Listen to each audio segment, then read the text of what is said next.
All right, step 2. So far, step 1, know your data. Remember, this is a 6-step plan. Step 2, develop a comprehensive marketing plan. And successful dental marketing can really be distilled into a pretty simple concept. It's all about 2 things. Helping your ideal patients find you. So getting your ideal patients to find you. They got to find you. If they can't find you, they can't choose you, which leads me to number 2, giving them reasons to choose you. So getting your ideal patients to find you and giving them reasons to choose you. That's what marketing is all about. We'll distill all this tonight. We'll unpack all this tonight. So I want you to plan ahead, as I mentioned earlier, to replace any potential patients you may lose. So before you resign from PPO plans, it's critical that you develop a comprehensive marketing plan early in your journey, before you resign, so that you can proactively replace any patients you may lose when you go out of network. And as I said before, equally important is that you need to replace the new patient flow that currently comes to your practice by being listed as a contractor provider. Because as soon as you go out of network, that spigot on the hose gets turned off. And when you do it ahead of time, this allows you to be in a position of strength when you resign from the PPO plans. Not weakness, but strength. You've already replaced them. So today, helping your ideal patients find you. Think about this for just a minute.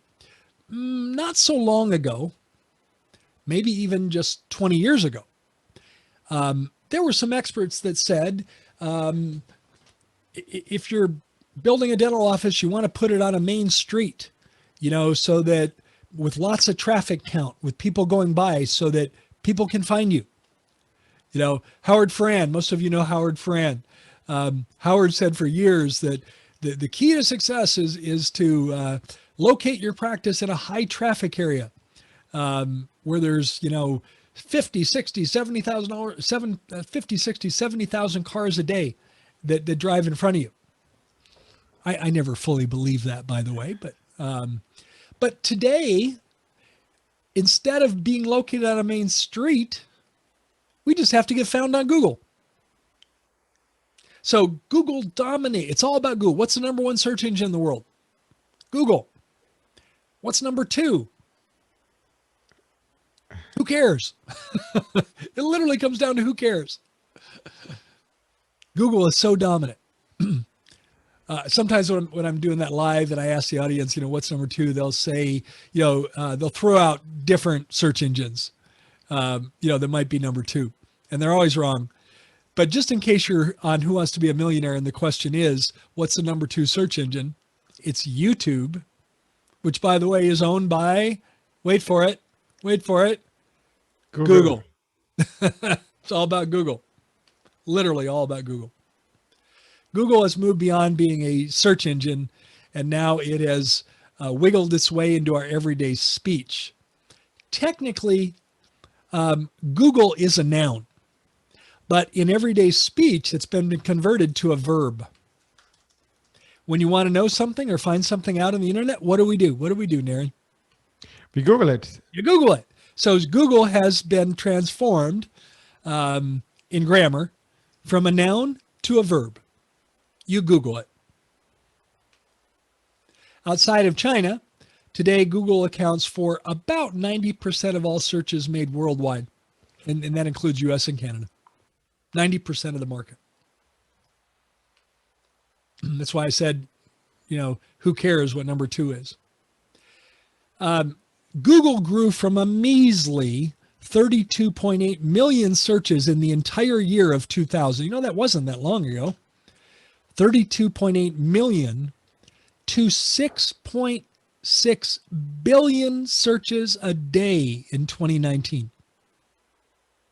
And Naren, I might suggest that when they update this to 2020, that 6.6 billion is going to be even bigger because of the impact of people quarantining and being at home. Absolutely. I wouldn't be surprised if that number is more like 10 or 11 billion per day by 2020. But if we just stick with this data, that's 2.7 trillion searches in 2019. Crazy, huh? Absolutely. And it's like in the old days, I used to have a person I know anything electronics, I would ask him. Now anything and everything you ask Google, who is the wife of the 22nd president of the United States, Google will tell you in 2 seconds or 1 second, not even a Yeah. second. It's a nanosecond, A and nanosecond. literally, it's at everyone's fingertips. And so let's transform this to dentistry. Let's translate this to dentistry. Someone moves to your town. Maybe they had a job transfer, and they don't really know anybody yet in town, and they want to find their dentist. What are they going to do? Are they going to drive around looking at signs and offices to find a dentist? No. They're going to grab their phone and Google it. Dentist near me. Or maybe they're going to look for a certain, maybe they're considering replacing a missing tooth. They might say dental implant. And that's what it's about. This is what it's about. So how do you dominate Google and get people to find you organically? I want to make an important point here. There's a difference between organic and paid. Organic is something that you earn in the eyes of Google. Remember, what is Google all about? If you just step back and look at it objectively, they're trying to match someone searching for something to the ideal businesses that can provide what they're searching for. That's all. I mean, if you really step back and look at it, they're trying to match up, and they want to do it successfully. Because let's say, I'll just be silly about it for a minute, Naren. By the way, Naren is the founder and CEO of the digital marketing agency that I use in my practice. We're a paying client. Naren is an encyclopedia of knowledge about dental marketing. And I'll ask for some help and some support as we go through this section, Naren. Is that okay? Absolutely, Gary. Yes. Okay, so let's say I'm a patient looking for, I want to have wisdom teeth removed for my 19-year-old son. I'm just making it up, but yeah. Okay. And what if Google was to present on page one, I'm being silly about it, a chiropractor, a medical doctor, a podiatrist, the local gym, then Google would have no credibility. Exactly. And it goes even a step further. Let's assume Google is presenting a dentist, but let's assume the dentist website is not mobile friendly and I'm on a mobile device. Or let's assume it's not secure and somebody could now use that website to steal your credit card. And you know what? They're going to say, hey, I went to this website from Google. So Google will lose its Google's credibility fault. Instantly. Yeah. And so let's come back to a sensible array of listings on page one. I'm looking for a dentist to remove my son's wisdom teeth. Then they might present at the very top of the page. Let's talk about a Google page, the anatomy of a Google page. At the very top, there might be 3 listings of ads, sponsored links. Right. And those are dentists that are advertising. So that's not organic, but it's paid for wisdom teeth patients. Okay. By the way, in my opinion, and I defer to you on this, Naren, I think organic is way more credible to people compared to an ad. 100%. So we ran an experiment. We are data driven. So we compared Google Organic, Google Ads, and Facebook Ads. And 100 people who came from Google Organic did something. 50 of them did something. So 50% of them did something. They went to a second page. They called a phone number, texted, contact form, appointment form, chatbot. With Google Ads, the same 100 people, we drove 100 people to a page. Only 10 of them did something. And then with Facebook Ads, same 100 people, but only 2 of them did something. So we started talking to some experts, people who understand marketing psychology. And there are 2 things at play here. One is called intention. The other one is called trust. So Google Organic intention is there. I'm Googling veneers. I'm interested in veneers. So, hey, I'm interested in the answer because I just asked you the question, right? So it has intention, and also it has trust. Nobody goes to Google to see what the ads say. They go to Google to see what Google thinks is the right answer for my problem or my need. So because it has trust and intention, it's 50%. Now, when you go to Google Ads, it has intention. I'm still Googling Vinyas, but no trust. So it drops from 50% to 10%.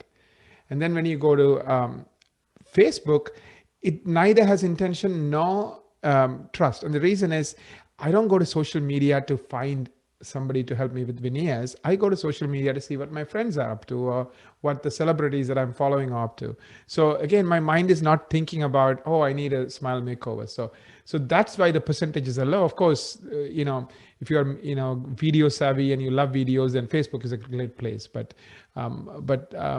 So we did this experiment, and so I just wanted to point that out. So what we find is, if you're going to spend $1,000, you will get 5 times at least the results on properly done organic versus Google Ads. A much better ROI. Yeah. Yeah. Today in my practice, by the way, we see about 90 new patients a month. That's a 2-doctor practice. I see about 90, and basically there's a mix. Some of those come by patient referral, but the majority of those come by digital marketing. So how do you dominate Google and get people to find you organically today? Well, I'm going to list some things, and I'll go over each one of these in detail. One would be through NAP. NAP is an acronym that stands for name, address, phone, and local citations. We'll talk about what that is. Number 2, through website optimization. Number 3, through the use of Google EAT. EAT is an acronym that refers to expertise, authority, and trust. There's a way to present your website that demonstrates to Google that you have expertise, authority, and trust. Through effective content writing, unique content on your website that is written in a way that Google appreciates. Through search engine optimization and quality backlinks. That's number 5. We'll go over each one of these in detail. What is NAP? NAP is an acronym that stands for name, address, phone. It's an editable online profile listing that contains your practice's information, specifically name, address, and phone. This is ours, Life Smiles Dental Care. That's my practice. And notice how our address is listed. It's listed in a very specific way. We abbreviate Boulevard.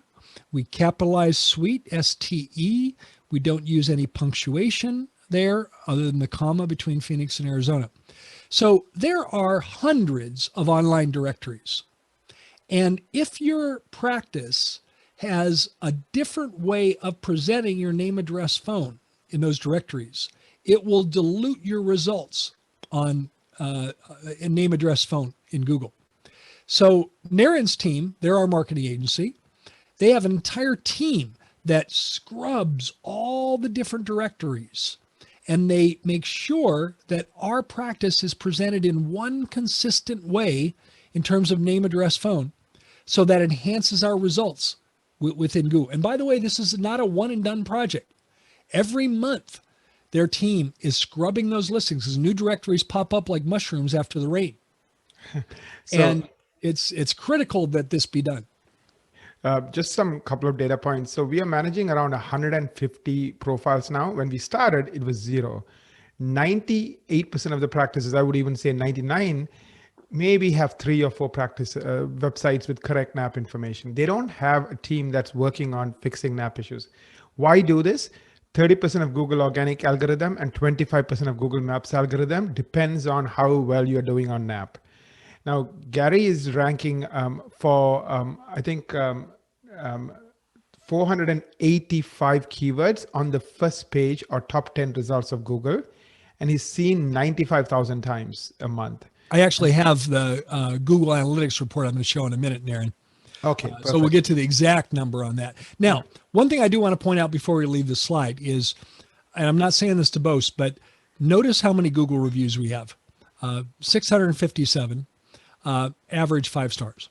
Again, I'm not saying that to boast, but one of the goals I have for you, everyone attending this this masterclass tonight, I want you to have the highest number of reviews in your community. you can do exactly what we've done, and I'll show you that in a little bit. So any practice that has inconsistent name, address, phone profiles across sites can fail poorly. You'll never get on page one. How do you maintain map consistency? You look for your existing profiles, you optimize them, remove duplicates, you make sure that all the punctuation, everything's the same. It's an ongoing process that takes a significant number of hours weekly, because even if you have an excellent consistency score, it will not stay that way because new listings are popping up every day. Here's that page I wanted to show you. This is, I want to say, I believe it's December or January, Gary. I was going to say it's either December or January. Yeah. This is a partial page of a Google Analytics report that comes from Google. You guys can get this from your practice. You should get this. It's free. It comes from Google. Number of times my website was seen in a Google search, let's say it was January, almost 104,000 times. Number of unique search items, search terms, which were brought up in a search, 3,739. Number of optimized pages that are ranking in Google, 68. That's the kind of results you want to see. That's how we end up with 90 new patients every month on average. By the way, NAP accuracy comes under the top 5 important ranking indicators that Google uses to show your site on search result. I wish Google would tell us what their ranking algorithm is. However, they will never tell you that. That's like the secret sauce. But they will give you clues. Just so you know, NAP accuracy is in the top 5. That's why it's very important to maintain NAP consistency. Website optimization. Having a unique, compelling, easy to navigate website for your patients is a great way to tell your practice a story and help them learn more about why they should choose you. Initially, Equa spent over 200 hours building our site, and they spend additional each month adding new content. I believe our website today has over 100 pages, Naren. Am I close to correct on that? You are correct, Gary. It's around there. Yeah. So it never ends. A lot of people think website is a once and done. No, it's just an ongoing project. Yeah. You just keep improving it. Google rates your website based on real-time data. So if it's not optimized to meet Google standards, you'll struggle to get on page one. Some of the factors that Google looks at in terms of site performance include crawler errors, mobile usability, site load speeds, structured data, security status, Google Lighthouse scores, and others. And I want to emphasize something else. You need unique content on your website.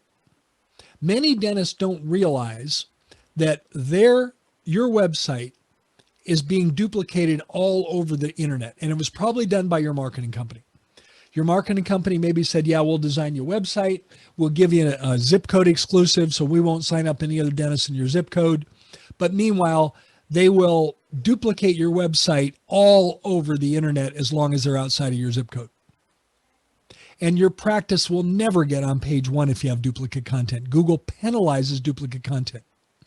So there actually is a tool that you can use to every page on your website. You can run through this tool.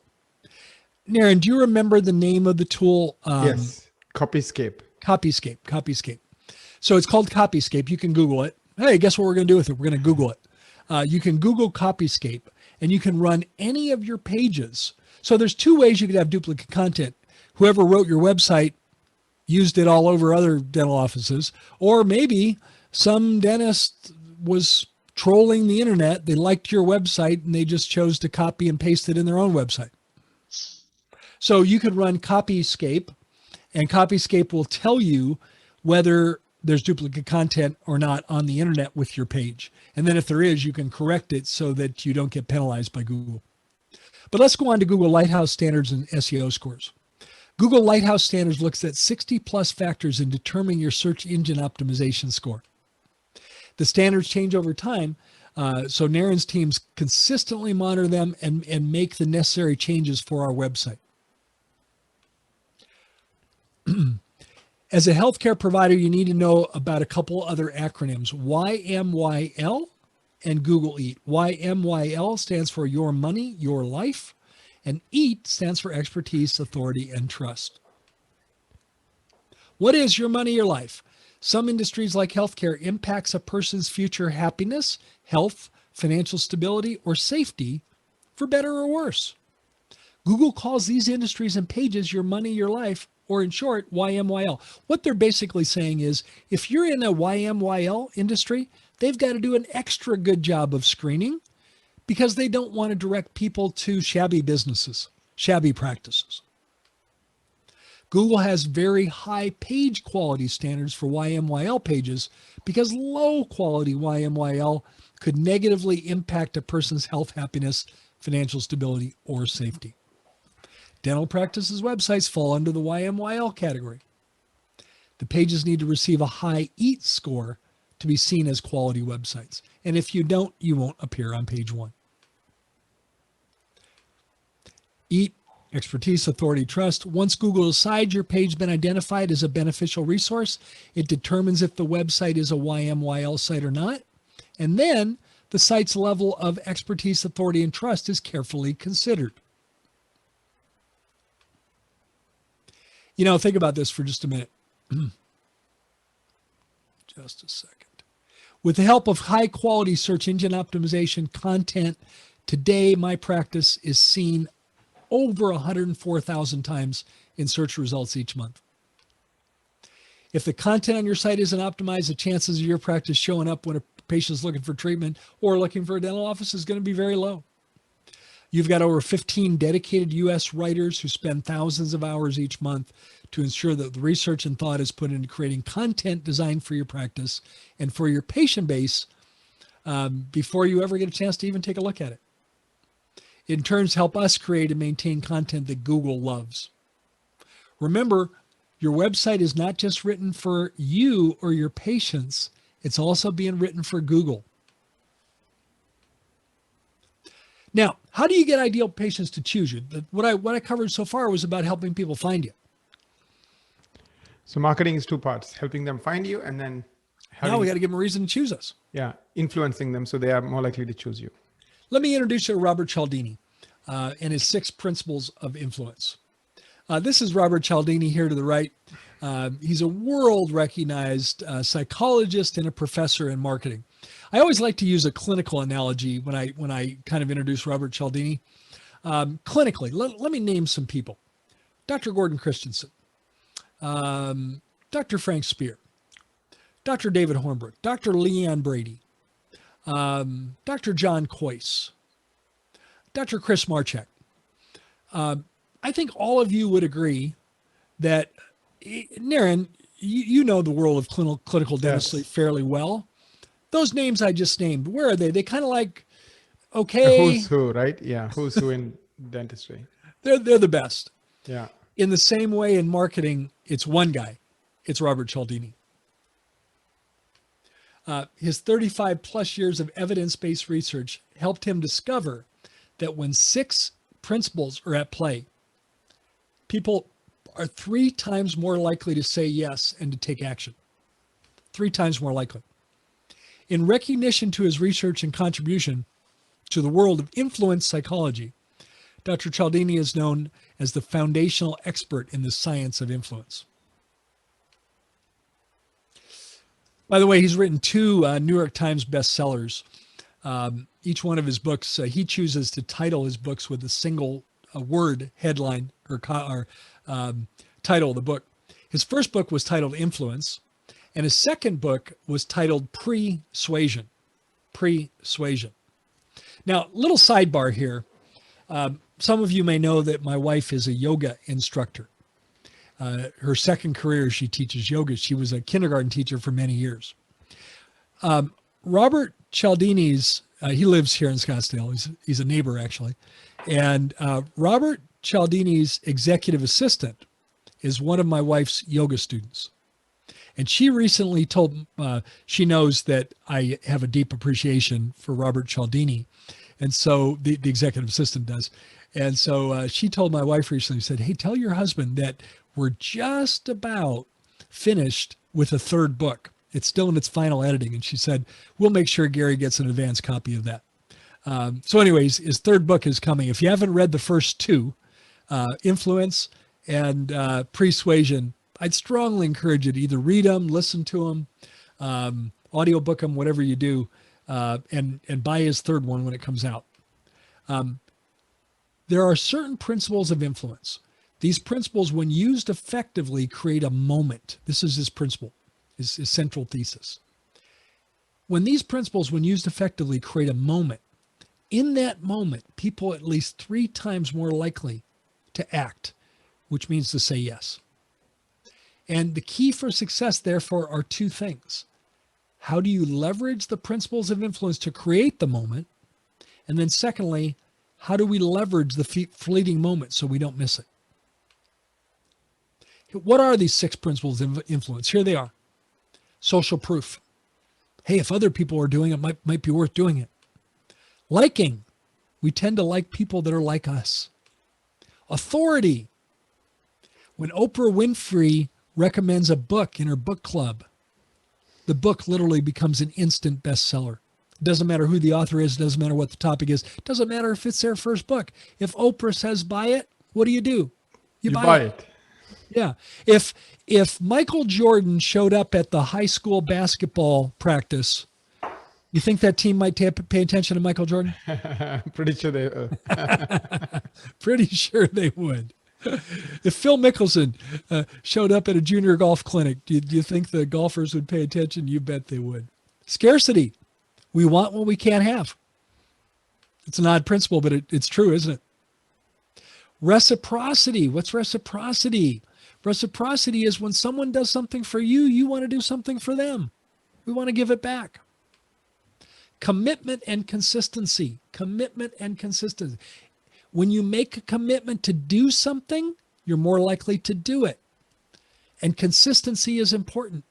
People value consistency. Those are the 6 principles. Consistency is like mindset. So if you believe that, vaccines are bad for you, there's a pretty good chance you're not going to take the COVID vaccine. So you tend to act consistent with your belief system, whatever that belief system is. Whatever it is. I'm going to show you how we put this into action in our practice. The second most visited page on any of your websites will be About the Doctor page. About the Doctor page. The most visited page is going to be your homepage. But the second most visited, and let me give you one more piece of data. This is on the test. Oh, wait a minute, there's no test. I'm kidding you. Everyone just broke out into a cold sweat right now. 82% of all visitors to your website will be a female. And she tends to have a label or a name in her family, and that name is Mom. So I want to show you how we use these 6 principles. Going back to these 6 principles, I want to show you how, and actually I want to give Naren and his team credit for this because they taught me this. So here's Dr. Paul, nice looking professional photo. And that was the photo that we had on the About the Doctor page before we started working with Equine. And I remember your team, Naren, they said, is Dr. Paul married? And we said, oh yeah, he's married. This is his wife, Erin, and they have 4 beautiful children. They have 3 boys and a girl. And they said, we want you to put a photo up on the About the Doctor page with Dr. Paul, Erin, and the kids. What principle is that, Naren? This is liking. We tend to like people who are like us. So if I'm a mom and I, relate to families, the fact that Dr. Paul is a dad and has a beautiful, family of, 4 kids, resonates with me. I believe he will understand me. He will know where I'm coming from. He will know what my challenges are, what my concerns are. So we tend to gravitate to people who are similar to us. So when they go to that page, in nanoseconds, that connection is made. All of this is happening subconsciously. People, when they decide to do something or not do something, they don't sit down with a notepad and write pros and cons. It's all feelings, how they think, how they feel about something. Now let's tie this back to the fact that 82% of visitors to our site are going to be Mom. What is she going to either consciously or subconsciously do when she looks at this photo? She's going to say, oh, he's a family guy. This is great. He'll take good care of me and my family.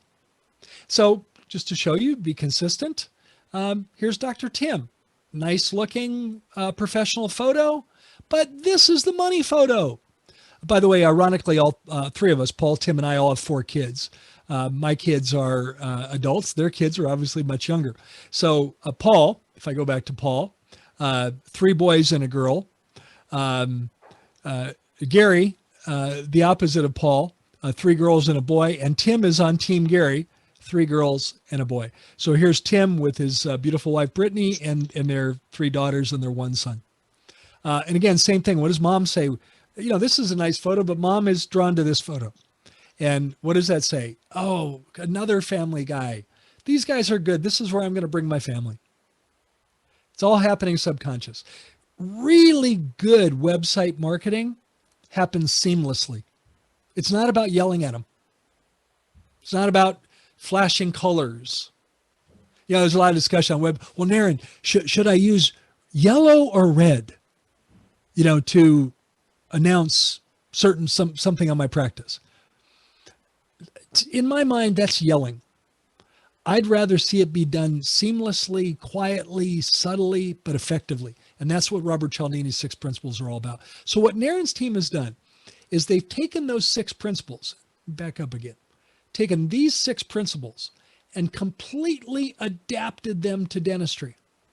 Completely adapted them to dentistry in a very seamless way, like this, like this. Is it possible that you can do everything needed to do to master digital marketing in your practice? The answer is yes. I did it in my practice until 4 years ago. But here was the catch. It took me an average of 15 to 18 hours per week to do this. I was spending 15 to 18 hours a week marketing my practice. And 4 years ago, I said, I've got to find an agency that can lift this burden for me and do it for me. And I was referred to Equa, and we've been working with them ever since. We're a paying client of Equa. I'd like to extend an invitation to all of you attending the masterclass. Meet Lila Stone. Lila's here. Say hello to our masterclass attendees tonight. Hello, everybody. How are you doing tonight? Lila's joining us from the North Woods of Maine, almost up against the Canadian border. Lila has recently relocated from California to Maine. And you're on East Coast time zone, so we're getting late for you, but thanks for joining us tonight. I'd like to invite all of our masterclass attendees to schedule a marketing strategy meeting with Lila. Normally, Equa charges a fee for that, a $900 fee. However, they're waiving that in appreciation for your attending tonight's masterclass. Lila will conduct that meeting. She's the director of marketing at Equa, and she'll spend about 6 hours of research on your website. She'll uncover all kinds of data about how Google sees your website today, and she'll share all that information with you in a marketing strategy meeting. She'll share with you what's working, what isn't working, things you can do to improve your marketing profile. And I can guarantee 2 things will happen in that meeting. Well, 3. You'll love talking to Lila because she's amazing. That's number 1. Number 2, you will learn things about your practice that you didn't know before, at least in terms of marketing. And number 3, you're going to learn a ton about how you can improve your Google results after spending that time with Lila. Lila, did I overstate, or are you going to keep me honest? Are they going to experience those 3 things with you? Yes, I actually had a meeting today, and I think he went away dizzy with information. I know that's one of your goals. I know you have, you take a lot of pride in helping doctors learn things they might not have known before about Google, about their practice, and about how to attract more quality patients. And it is information overload, but I always give everybody the option of a follow-up meeting after they've had a chance to digest, come back, and talk again. Lila, would you be kind enough to put a link in chat? I already did. Schedule? Okay, there's a link in chat if you want to schedule that. It's an electronic scheduler. Just click the link and pick a time that works for you, and Lila will be there. Now, it's offered at no cost. It's a courtesy that's done for you. I really want to encourage you to do that. There's the link. We also have it in chat.